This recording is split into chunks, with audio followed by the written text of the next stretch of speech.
Where does yesterday's future meet today's? Right here, right now. Here's Bonnie D.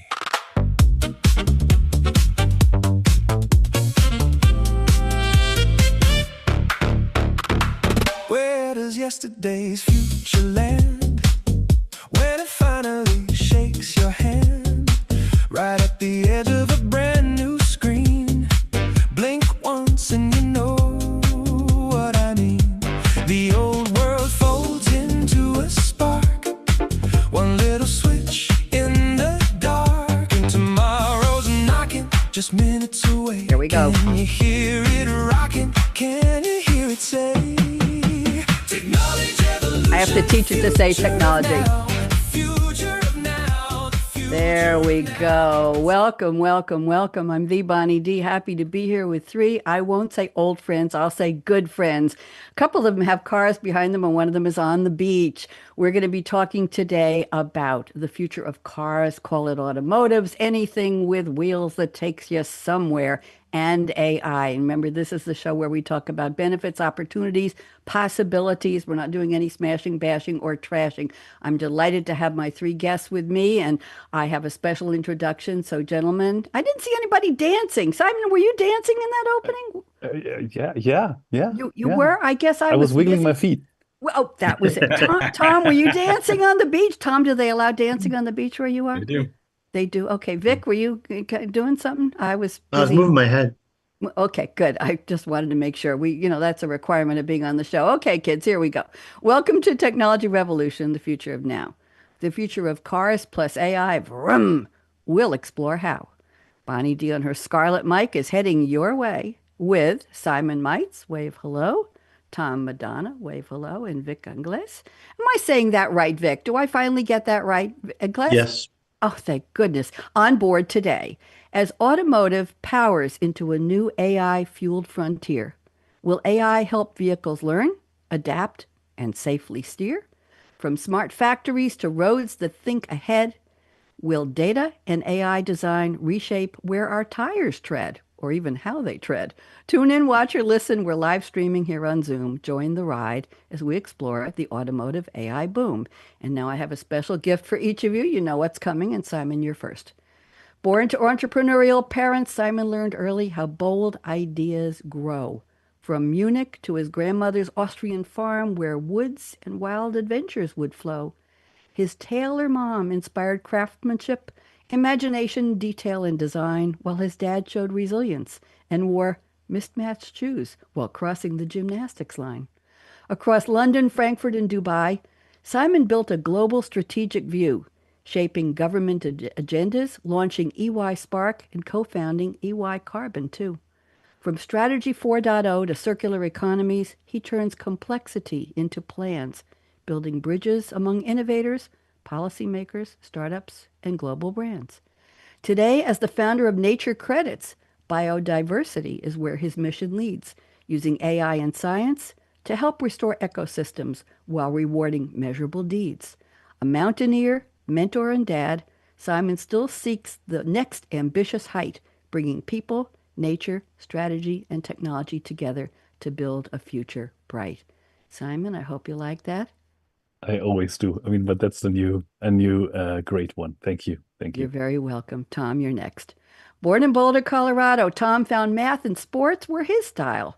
Then Texas was home, where his automotive fascination began to compile. At 12, Grandpa's Ford pickup put young Tom behind the wheel. With 3 speeds on the column and a lifelong car passion became very real. From Midland's Friday Night Lights to UT Austin, Tom kept moving ahead. Through Coopers and Lybrand, PwC, IBM, and more, his technology career spread. With 3 advanced degrees and 38 plus years helping global businesses thrive, he's worked across 48 states, 39 countries. Talk about professional drive. Today at SAP, Tom helps industries find efficiencies, profitability, and more. And as an adjunct professor, he brings real-world lessons through the classroom door. After owning 44 plus, I'm not sure the exact count, vehicles, there's still one Porsche dream he hasn't made true. Who better to explore cars plus AI? What's next on roads, old and new? Welcome, Tom. I hope you like that. Appreciate it. You're welcome. Okay. And Vic, you're next.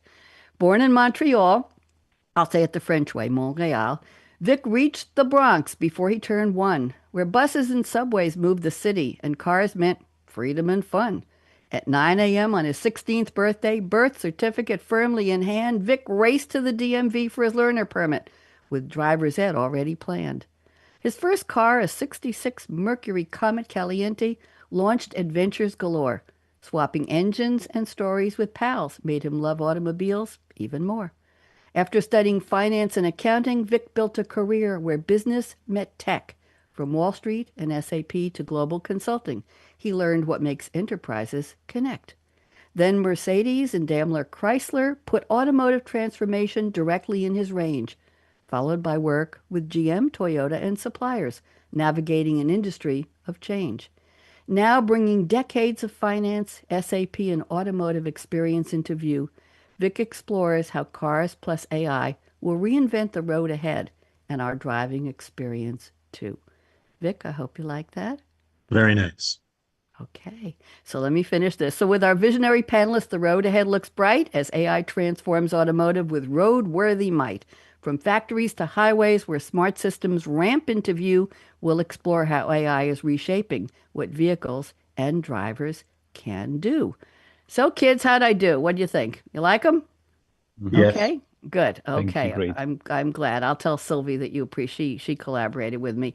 Let's go around the table and let's get an update from each of you. I can't in possibly 12 lines tell what you've all been up to very recently in terms of let's focus on automotive, but I know Simon you want to talk about nature credits a little bit. So Simon, I'm putting you briefly on speaker view. Why don't you bring us up to date? Take 3 minutes and then we'll go around the table. Go.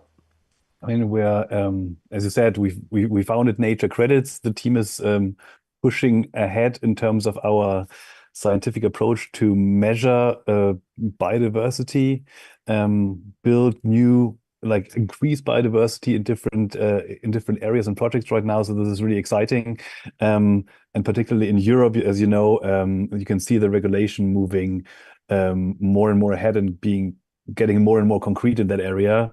So we are looking to a quite bright and upcoming market in this area. Anything new with cars in your, because you're here to talk about automotive today. Anything you want to say about any new cars in your life? No new cars in my life. Old car in my life. Happy with my old car. Hey, my car can go wherever I need to go. I mean, it's I don't know. Are we allowed to say the brand, or is it Sure, of advertising course. then? Yeah, Yeah, it's you can say. a bit older Audi Q7, so you can go with it wherever you want. I'm taking it quite often into off-roads and into the woods, so I really love it. And if it gets one more scratch, it's fine, and it doesn't hurt me too much. A man in his car. Okay, let's go to you, Tom. Why don't you give us an update what you've been up to? Go ahead. Any new cars in your life? Talk to me. Well, cars, yes. I'm probably after the last time we talked, but we'll get to that one first or second. So up to what's new. I took over a couple years back the Latin America team. So I not only have all the services team, but in Americas, but also the Latin America industry. So it's now basically covering everything that we do in all industry and all components, which has made it an interesting and lively conversation to say the least. Personal note, we're now up to 5 grandkids. So we have two in 23 and three in 25. We're taking all of them to Disney in October. So that's getting on the bucket list. As far as cars go, we are taking what I call the quote, quote, new cars, although we've had both of them for a year. We're taking one of them, the LX 700H to Destin. So the reason for the palm tree is tomorrow morning we start for a 10-day trip out there. And be the first time we get to drive the car on besides going to Houston and Austin, first time we're actually taking it out on the road. But as far as that, those were not the newest ones. So after having these cars for about 2 months and having aged four-legged individuals around the household. At that point in time, six four-legged individuals around the household, and not being able to get in and out of that vehicle since it's so tall, my wife decided she wanted a dog vehicle to basically take the dogs back and forth to the vet, to the groomers, to the boarders, etc. So I then went out and found the slowest vehicle that fits the most dogs in it, that's made to bear, which is a Mini Cooper Clubman, and ultimately it is 2 inches lower than the Toyota RAV4. So we can now fit four Labs, one Maltese, and one Bichon, all in that. Unfortunately, about 2 weeks ago, about coming up with 3 weeks ago, we lost the Bichon. That was my father-in-law's dog. We had to put her down. She was going blind and running into things and falling into the pool and had other health issues. So we're down to five, but the car has the license plate on it, which is DAWGCAR,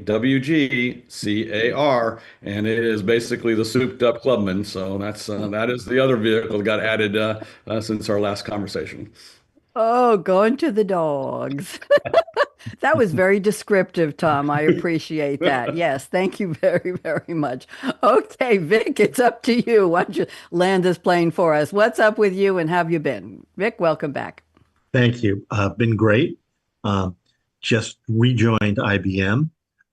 Now, actually collaborating with some members of Tom's team at SAP. Enjoying it very much. A big change back to the more structured and more professional lifestyle. Did replace my vehicle, picked up a Cayenne Coupe, which was one of the cars I really wanted and finally got it. And I did some negotiation. So it was a very well-planned thing, you know, and I don't have to worry about fitting the dogs in, they fit. So that's not a problem. Okay. And what are you doing in your new job? Are you traveling? Are you staying where you are? Where are you Traveling. located now? Yep. Give us an idea. Where are you traveling? Where is it taking you? Well, I've been traveling to New York. I've been to San Francisco. So we'll see, but it'll be domestic.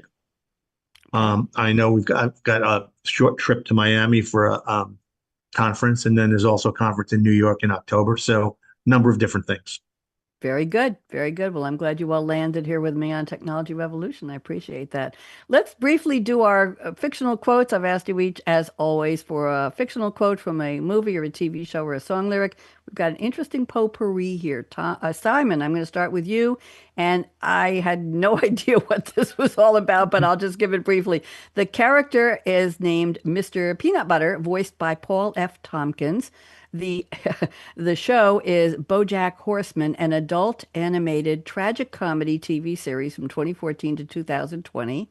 76 episodes plus a special created by Raphael Bob Waxberg.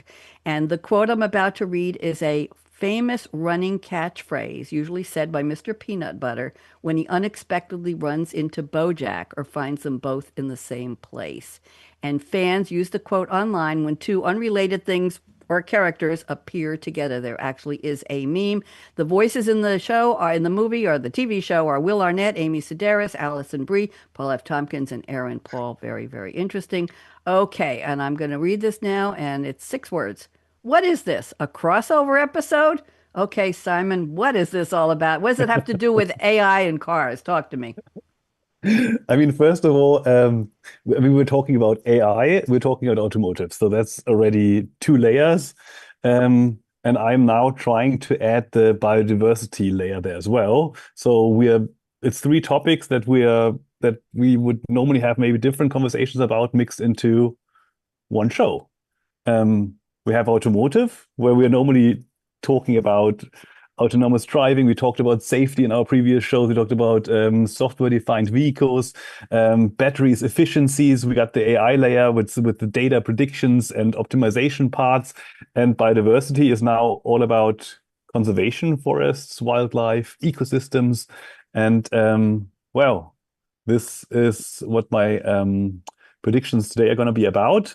And I think it's going to be quite exciting and how those 3 topics in the world actually mix and how they can, well, improve each each other.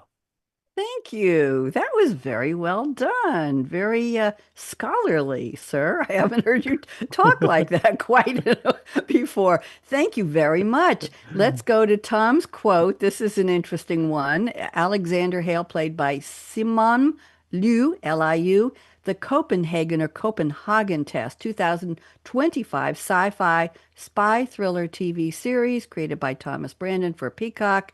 Let's see. It premiered in December, well, just last year, December 27, 2025, but it was canceled after one season. The plot is intelligence analyst Alexander Hale discovers his brain has been hacked, giving unseen hackers live audio and video access to everything he experiences. Sounds like a car. The conflict is caught between his suspicious government agency and the hidden hackers. He must pretend everything is normal to find the culprits. Here is the quote, another short one. I don't know who I can trust anymore. Okay, Tom, take it away. What does this have to do with our topic? Well, we talked in multiple shows about the prediction of flying cars, the prediction of autonomous vehicles, stage 3, stage 4, stage 5 execution, autonomous models, how multiple of the vendors are now releasing things. But what we haven't talked about are some of the cases that are starting to partner up. Who owns the data? Where's the data action? What happens when something occurs? The first Zook, car hit a passenger through and a pedestrian walking through a guard walk. So there are a lot of things going on right now, and as we start to get into this, a lot of things are good, a lot of things we need to be watch out, and we need to verify. So trust, comply, and verify. Thank you very much. Oh, we're really highbrow here today. I'm very impressed. Can't wait to see what Vic does with his. Vic, you have picked a quote from a movie that actually debuted in 1939, I believe, one day this week. It was August 11th or 12th. The movie is The Wizard of Oz, the original musical fantasy film. According to the U.S. Library of Congress, it's the most seen film in cinematic history. I would have thought it would have been vying with Gone with the Wind. Dorothy Gale, of course, played by Judy Garland, Metro-Goldwyn-Mayer, based on L. Frank Baum's 1900 novel, The Wonderful Wizard of Oz, primarily directed by Victor Fleming, who took over the troubled he left to go take over the troubled production of Gone with the Wind. He walked out. So they had a thing with people coming and going for production. Judy Garland, Frank Morgan, Ray Bolger, Jack Haley, Burt Lahr, Billy Burke, Margaret Hamilton. And let's see, it was celebrated for its three-strip Technicolor fantasy storytelling, musical score, memorable characters, nominated for 5 Oscars. It won Best Song for Over the Rainbow and Best Original Score, and Judy Garland got an Academy Juvenile Award. It didn't make a profit in the beginning. It became MGM's most expensive production at the time. And here's the quote, and we love it, and it gets used about 25 times a year on all my shows, and I still love it, Vic, and I still like you too. And the quote is, Toto, I've a feeling we're not in Kansas anymore. Okay, who's Toto? Who's talking to Toto, and what's this got to do with cars and AI? Go, Vic. It's a brave new world where, you come from the black and white Kansas stark landscape into a fantasy land of Oz. It's like we're coming from, as Tom started out, 3 on the tree on a pickup truck, now to completely autonomous vehicles where you press a button, it takes you where you want to go.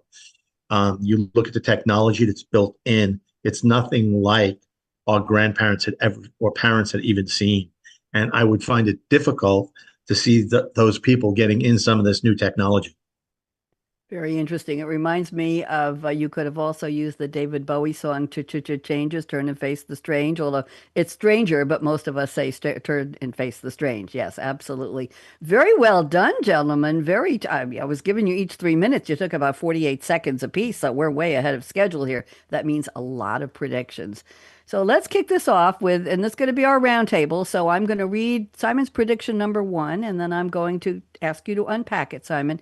And then I will ask Tom and Vic, both of you, to chime in, agree or disagree, embellish, or say, I have no idea what he's talking about. That's okay, too. So we're just friends here, just having a good time. All right, I'm just trying to lead this ship out. Okay, so Simon says, AI will add a new layer to automotive safety, ecological, ADAS, Advanced Driver Assistance Systems. Brief and to the point. Simon, expand this, unpack it for me, please, and then we'll see what the other panelists have to say. Go. Well, I think that advanced driver assistance systems are or have been or are still today mainly about human safety, human security, and the car's intelligent focus is more on, hey, is there another vehicle in front of me? Is there some pedestrian stepping into the road, a cyclist, a blind spot? We are talking already about identifying maybe a deer stepping onto the road.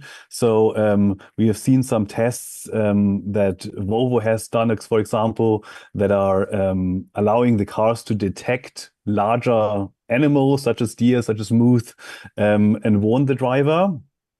But the problem or the state of the systems, I mean, it's useful, but it's still quite reactive. So we react to a threat that's currently seen on the road and hopefully react a bit faster than the normal human driver maybe would do. And my prediction is that we will take that system at least one step further to move from a pure detection to a predictive system. So if a vehicle is combining different data sources, if we're talking about seasonal data, we're talking about weather data, wildlife data, data from other vehicles, of course, as well, about wildlife crossings, I said already about warnings from other vehicles, then we can change the focus from, oh my God, there's a deer, an animal in front of me right now, to a prediction of the car saying, hey, there is a very high chance that there might be a deer crossing in the next few seconds. And then the car can already react to that, can reduce the speed. And I think this prediction is, in my mind, actually quite close to the reality we already have. So we have the cameras, we have all the sensors, we have HD maps, we have connected vehicles, and now it's all about bringing those data streams, those data points together, mixing it up, sprinkling a bit of ecological intelligence on top, and then we have something that's quite new and will help us to factor in economical threats, deers moving around, because it's not only us, it's not only humans running around, it's a lot of animals running around, and the car won't only just see the deer, it will, in some sense, predict where a deer or an animal will be before it's actually there. Anticipation. So here you go. Thank you. And I think the movie Bambi debuted this week in 1942. I do this for my Say What show every morning. Tom wants to talk first, then Vic. Tom, what do you think? So it's an interesting topic, and I think several things you kind of double click on this. First, my car, I would say, is 3+. If you really talk to the OEM, they would say it's 4, but if I call it the bubble. So you turn the thing on and it's the bubble. So anywhere that the sensor can hit, and there's 200 and some odd sensors on this vehicle, anywhere the sensor hits, the car will react accordingly. So if you're coming up speed, it will slow it down. If you're basically being speed up, someone's coming behind you and you're slowing down, it will speed the car up. If you are coming up and you need to move lanes, it will move lanes. All of that is there. Now, my vehicle and my wife's vehicle, besides a couple options, are pretty much the same vehicle. Hers is white, mine's black. My bubble is always off. Now, I do put the predictive, braking and predictive execution on cruise, but I don't put the bubble on. She rides around the whole time with the bubble on. So what I find interesting is you can be 3 car lengths out, and whether or not you're basically going to stop, the car is stopping. So at this point in time, you can basically take your hand, you basically hold it, take your feet off the pedals, and the car will stop, pull up, 1 car link behind, stop and start. When it gets ready, it will then basically tell you you're ready to go. So it's doing a lot of that for you. The problem I find is that is not where I react. And in some cases, I react faster. So if you think of some of these braking systems, you start braking and then you get the big black. If you're watching and paying attention, you're fine. These systems are really good for when you're not paying attention or when someone else isn't paying attention and you don't see it. And those things are really where we're starting to see a lot of that come out. But again, it's still an interesting process if you're not used to it. And these aren't just the old rumble seats. Hey, you're going over the lines and therefore you're getting the little rumble, get back in your lane. These are things that really control the vehicle itself.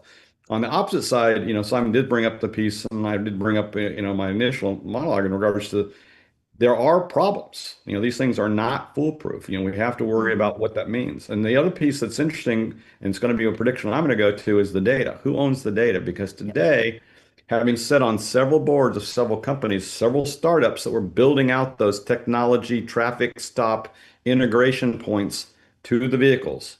Vehicle comes up to a corner. It basically interacting with the camera. Camera's interacting with the right hand or the left hand lane on people not coming.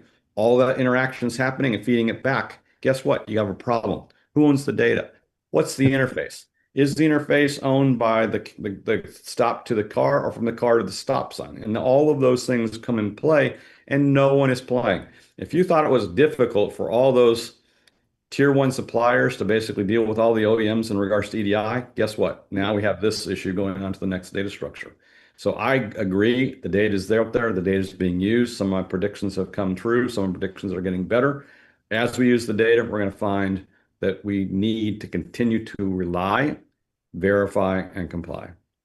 Thank you. Owning the data. Interesting. If a car somehow reports to an insurance company or an agency, a local agency, that you hit a deer,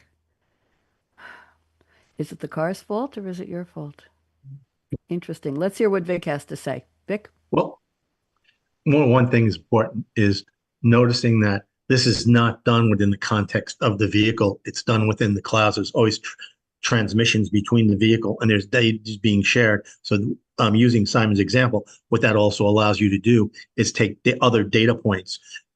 You can take other cameras that are in the area and get that information as well. You can look at, if you're in an area where there are animals, there usually are tracking cameras and trail cameras, and also a number of other things that can let people know where things are. And so now you're taking data that's not only being input to the car, but from its surrounding area. So it helps those predictions. It's really fantastic. But then I'll take the other side of the coin and say, I'm worried about autonomous driving until I see it work in Bangalore at rush hour. Because if you haven't been to Bangalore and seen the way traffic moves there, I don't think a car will be intelligent enough to make a decision. It might stand at the same corner for an hour because of so much people coming back and forth in front of it. You're laughing, Simon. Been there, done it, got the t-shirt. I haven't done it in Bangalore, but I've done it in like heavy traffic in central Tehran. So, wow, yeah, you just drive. And for some reason, it does work. You're right. I remember when I was just going to say, I remember living in Cambridge, Massachusetts years ago. Vic can probably relate to this coming from New York. And I lived there briefly. I was a student. My husband at the time was a student. And there were roundabouts. And sometimes 4 or 5, Tom knows, 4 or 5 lanes coming into the roundabout. And the question was, who has the damn right of way? Is it the car who got to the stop sign first? Is it the car who got to the roundabout first? Who waits? How long do you wait before everybody else takes their turn and more cars come into the roundabout? I thought it was the worst driving in the world, and it wasn't rush hour in Bangalore. It was just Cambridge, Massachusetts. So anyway, memories come back. Simon, you wanted to continue. Go ahead. Maybe there's two things. I think Mick is going to talk about later a bit more, I guess. But data sharing across brands, across systems is sadly in our world a really, really difficult thing to manage and to accomplish. But let's say, of course, you can always think the car is getting smarter. Each car has their own sensors that are getting better and better. But at some point, I think you have so much benefits if you move from one car to external or sensors outside as well. And there's one example where I would see, hey, around the corner, there's a car. There was just a deer. The car had to stop. If this gives the information to the car following them, to avoid a crash, that would be amazing. But the problem is, what if it's the one is a Volvo and the other one is a BMW? Will those two brands work together? Maybe not. I mean, the other field of like a prediction could be just a bit more generic, where you think about the wildlife seasons, the mating seasons, etc. The seasons where you have from a completely different economic senses. You know where the wildlife commutes, when it's most likely to commute, and just gives you a bit of a warning in the car and reduces the speed by a certain amount, so a crash is less likely. And I mean, in my mind, I'm a quite business-driven guy. So if there's numbers, if there's zeros, if there's dollars and like behind it, it's always useful. I mean, less cars means, of course, less insurance claims.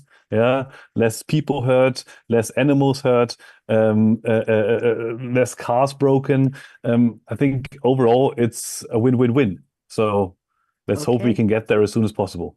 I'm going to give an example, real life example, based on a little bit of what each of you just said.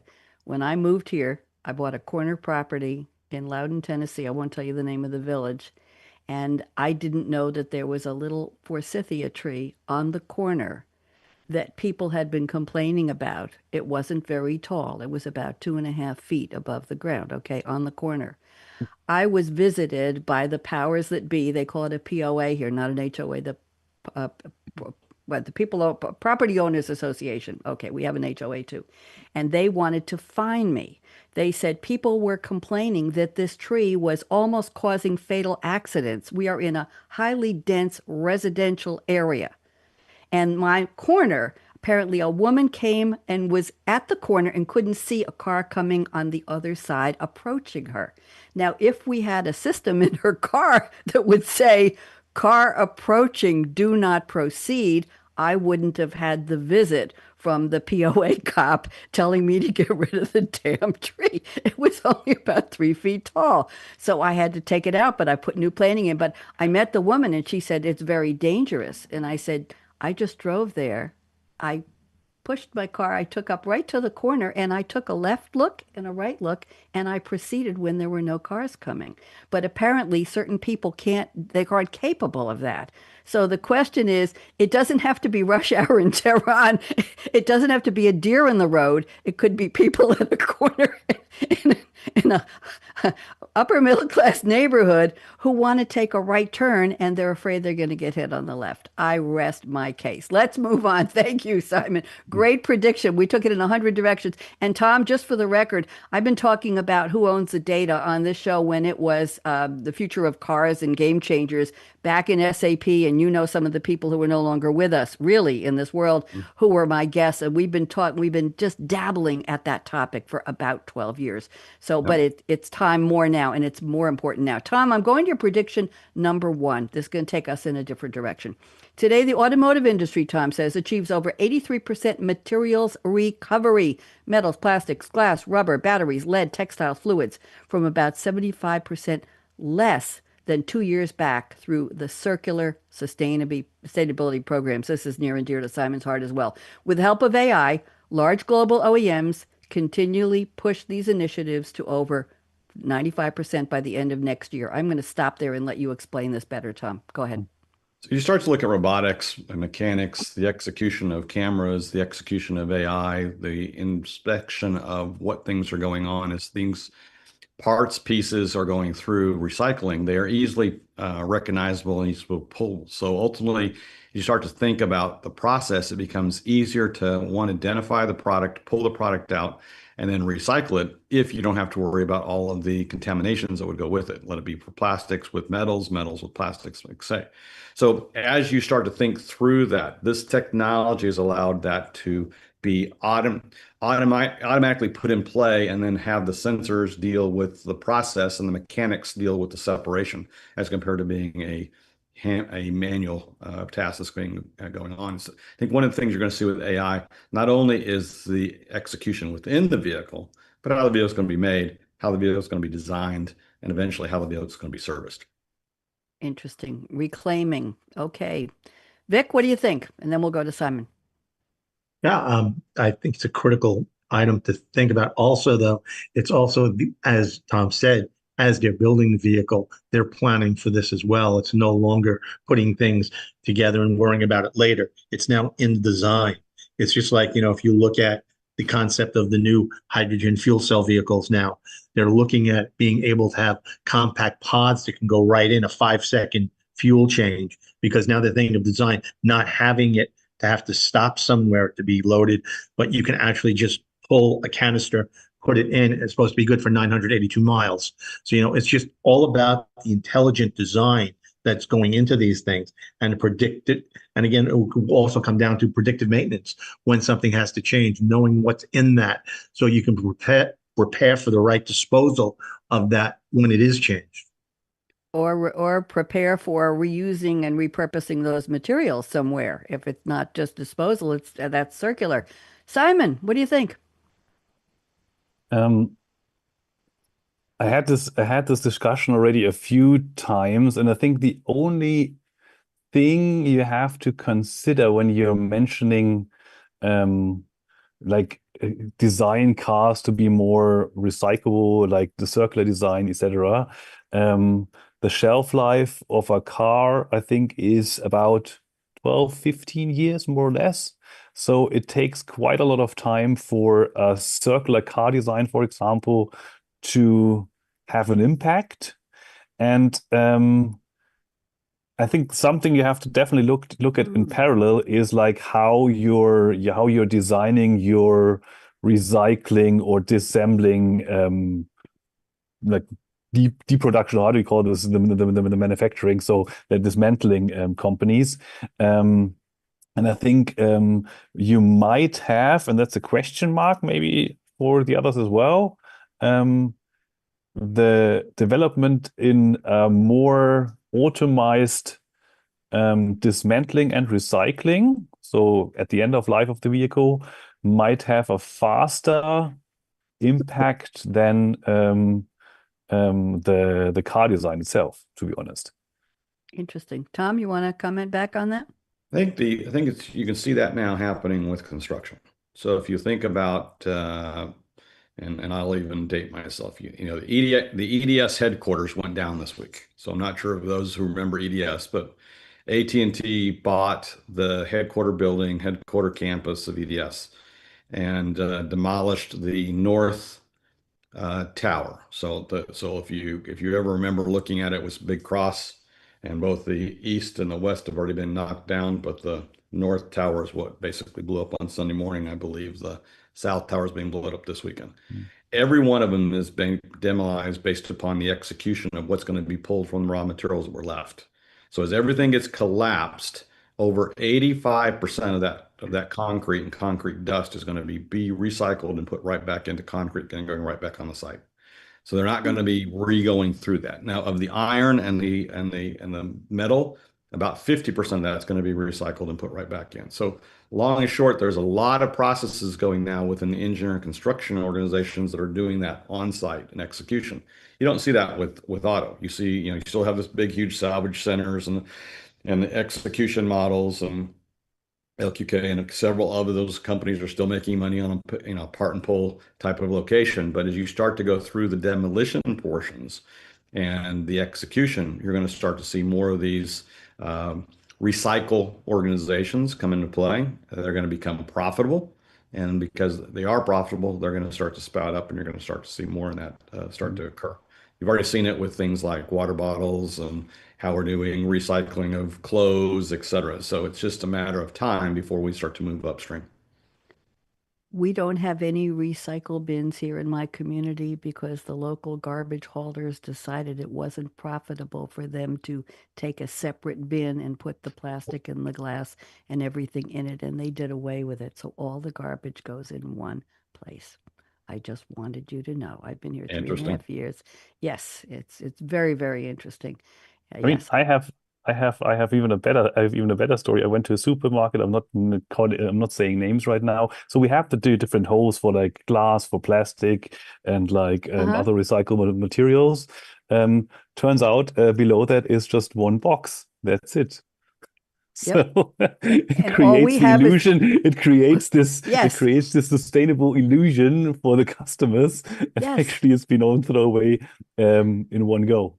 And I had to take a picture of this. I still have it on my phone. It's crazy. all we have is one box for the plastic bags. That's it.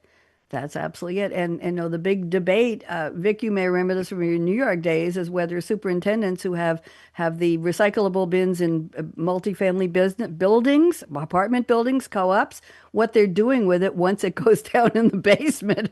Are they really putting it into separate places to leave the building, or are they just all goes in together because it's a lot of trouble. We're going to get in trouble here. Let's move on. Thank you. Good discussion. Okay, Vic, I'm going to your prediction number one. Let me read this one. You say the shift to AI defined vehicles and quote, air quotes, agentic cockpits. Vehicles are moving beyond simply being software defined to becoming fully AI defined. Future in-car experiences will be powered by multimodal generative AI assistants that do more than respond to basic voice commands. These systems will anticipate user needs, offering proactive recommendations for navigation, maintenance, charging, while monitoring driver well-being. Much of this will shift toward edge AI, allowing cars to process critical data locally for faster, safer decision making without relying entirely on cloud connectivity. You've touched on about 20 different things here, but I'm interested in the driver well being and multimodal in car experience. Vic, you want to take us there?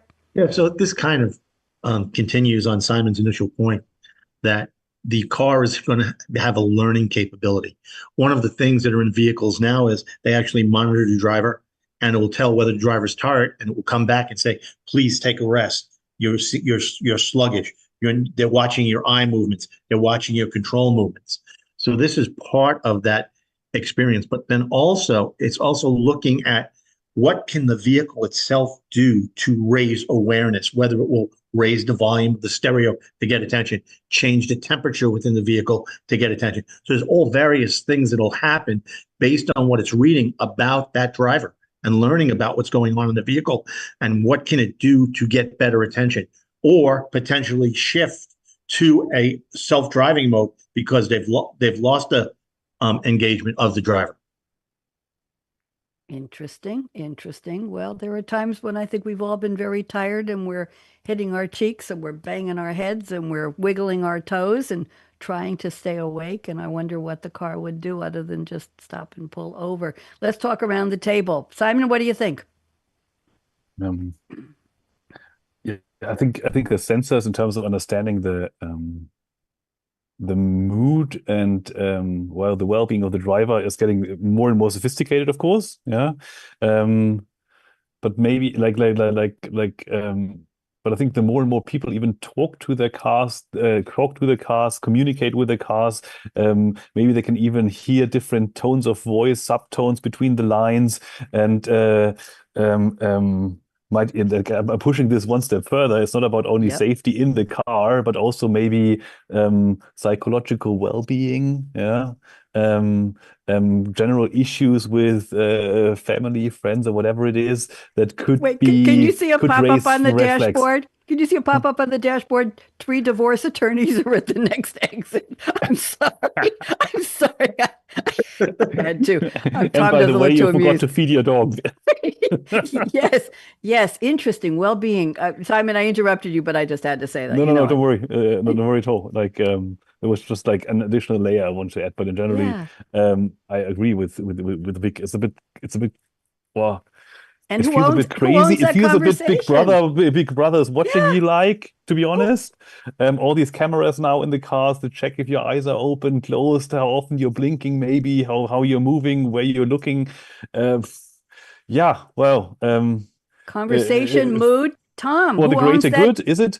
who owns that data? What if you're involved in a big business deal and somebody gets a hold of that mood analysis from your car and they say they're in no shape to be leading this new company? I don't know how bad it would be. Tom, weigh in on unmute, please, and weigh in on what we're talking about, please. What do you think? You're muted still, Tom. You know, There you go. unfortunately, the dogs were going in and out That's while my okay. wife came home. It's So, okay. yeah, I think the big thing that's interesting about the data and the execution, you know, my vehicle today is one level below one of the things I brought up on your show a couple years back. And that was the system was being demoed in Japan, which was a full emergency system structure for driver. So if the driver basically was dinged and didn't respond to the ding, that they were not paying attention, the vehicle would shake a bit, let it be the wheels, et cetera. There'd be a little bit of stopping and starting. The driver still didn't respond. So the vehicle would then take over the drive and move the vehicle off onto the side of the road. Upon stopping and parking the vehicle would then call 911 and then basically report where its GPS tracker was to emergency control. This was all to basically go through the process of heart attack, execution, whatever that might be, epilepsy, seizure.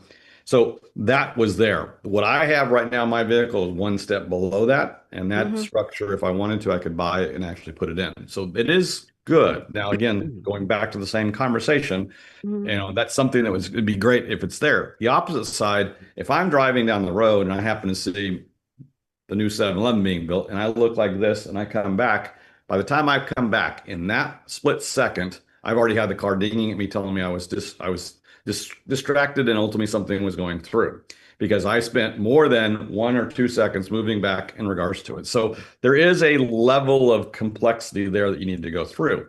Who owns the data? Right now, the OEM owns the data. So therefore, if the OEM basically gets sued, the OEM will then come back to you and basically pull that data out on their legal discovery.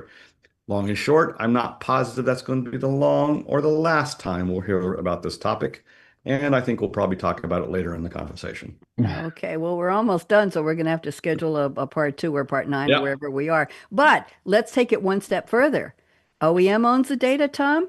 What about the insurance company? How many times did you look at the new 7-Eleven and the car had to warn you? What is your insurance level? Are you insurable? Does the The issue premium comes back. go? Yeah, Yeah, go the ahead. issue there comes back to where is that data? So the reason that you get the data get back to the insurance company is you are actually volunteering to put the monitor into your vehicle. So therefore, that's the only way they're going to physically get it. If you don't do it, then they're not going to do that. So long and short, the execution model is, are you giving them rights based upon putting the chip in or not? Right now, they can't do that. They could go back as a class action suit and sue the OEM if something were to become apparent that a particular vehicle, et cetera, was causing a problem versus an individual. Thank you. And the other thing to bring up there is the fact that depending on the vehicle, it's not an OEM system. For example, Aston Martin uses Apple CarPlay as their complete dashboard. In Volvo, you have Google providing the maps. So now you've got a question of, is it the OEM or is it the content provider? Interesting. So what do I have in my BMW Z4? I think it's CarPlay. I think it's Apple CarPlay. You have a Yeah, but BMW system, but it interfaces to Apple CarPlay. Yeah. Yeah. Okay. I thought so. Okay. Very interesting. We'll tell some stories after. Okay. I think we have time. We got about 8 minutes left. I'm going to go to one more prediction from Simon. And this is your prediction number 2, and it's wide open. I'm not sure where you're going to take it, but let's see. So take about 2 minutes and then we'll go around the table. You say AI will move automotive navigation beyond fastest and greenest routes or routes, depending on where you live. So where is it going to take us if it's not fastest and greenest? Where are we going? Simon? I mean, it's beyond. I think AI is about optimizing things and originally, of course, also optimizing navigation. So the initial questions we were asking us is, how do I get from A to B the fastest? What's the fastest routes? Then at some point they said, hey, particularly with electric vehicles, it's about, hey, which route could be the most energy efficient or generally the most fuel efficient route? Which is the best route to the next charging station that is like works well in terms of comfort as well. And now just if you're imagining 2 different routes, like route A, that is a few minutes faster, 2-3 minutes faster. Route B maybe slightly longer, but avoids some kind of a wildlife corridor in the at dusk, and or some important breeding ground of animals in a few weeks of the year where they shouldn't be disturbed. And I think with AI and the sensors we have today, we can make this additional dimension that was largely invisible for a driver visible, and add this additional factor to the navigation system. So AI combines, as I said it before already, we have like weather data, we have noises, we have wildlife data, all the data that are relevant for an economic ecological impact that we have. And it's not necessarily about forcing that other route, but simply like suggesting a route that considers that ecological trade-off in my mind as well. So this might be 3 minutes longer, but you have a lower environmental impact. And that makes that strategic shift then where a person starts looking beyond its own interests, maybe beyond their own interests, and towards ecological impact as well, and what's happening not only in the car but outside in the environment Thank as well. you. And I want to know why Vic and Tom were laughing, because I had it on a speaker view with Simon and I couldn't see the both of you. Was it when he said, I don't know if this is 3 minutes? No, Good. So the challenge is, Okay. who makes that decision? Can you be regulated into the environmental decision versus being the choice of the driver? That's where it gets scary. Okay. Tom, go ahead. I was going a completely different direction. I mean, at this point in time, AI and Waze and maps and everything else, we use it all the time. The issue, and going back to Simon's point in regards to, fastest route, most economic route, at this point in time, I've seen some things in countries that I've been in lately where it wasn't a road.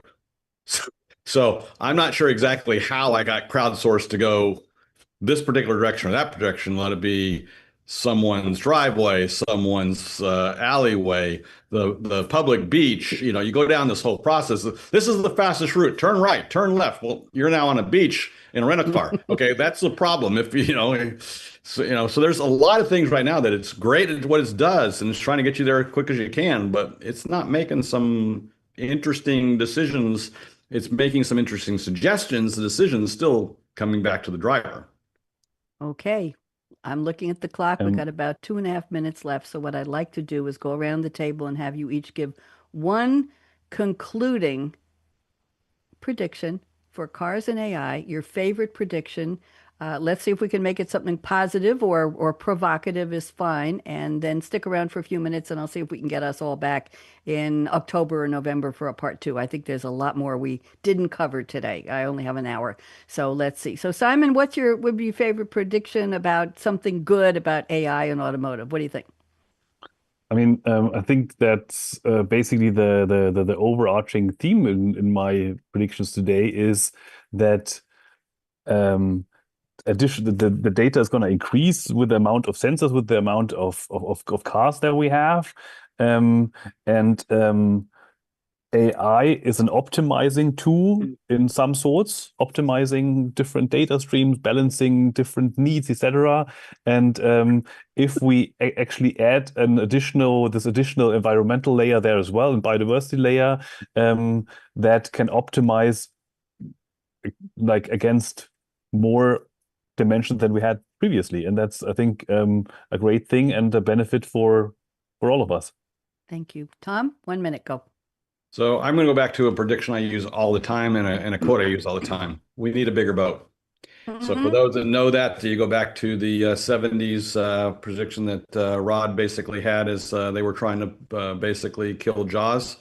The reason I bring this up, we need a bigger boat. We need bigger data center, and we need bigger execution, et cetera. One of the predictions I didn't get to is how many of those sensor predictions or sensor conversations we're having today. Today, I had this conversation 5 years ago on your show. We were using 15 or 18% of that. We're using 95% of that data today. Now, of that 95% of the data, how much is actually being done or something that's basically allowing down, maintenance, and you go down the list. all of those things are being done. So the applications, the business use, except the data's there, we now can get to it. We now have capacity, we have computing power, we can get to it. What do we need a bigger boat for? Bigger data centers, more data, more execution. Controversial. We'll cover that on the next part. Vic, I can give you 45 seconds. Go. So my concern is that we're going to be so dependent on all of this. If something happens to the surrounding infrastructure, will people be able to get around? Will the vehicles function in that world? And that's an important concept to think about. And my question is, will we still enjoy driving? Oh my goodness, did anybody even talk about that? Will we still enjoy the love of getting in that car, putting the top down, the windows down, going around and saying, freedom. Let's say, I don't know if we have it anymore. Let's play the outro music before I get in deep trouble here. Let's see, where are we? Technology, close. Yeah, okay. Here's Buddy D. Come on, dance with me. Stick around. We'll talk for a minute. Where does yesterday's Thank you, Simon. future land? Thank you, Tom. Thank you, Vic. When it finally I appreciate all of shakes you. your hand, right at the edge of a brand new screen. Blink once and you know what I mean. Technology evolution. It still can't say technology.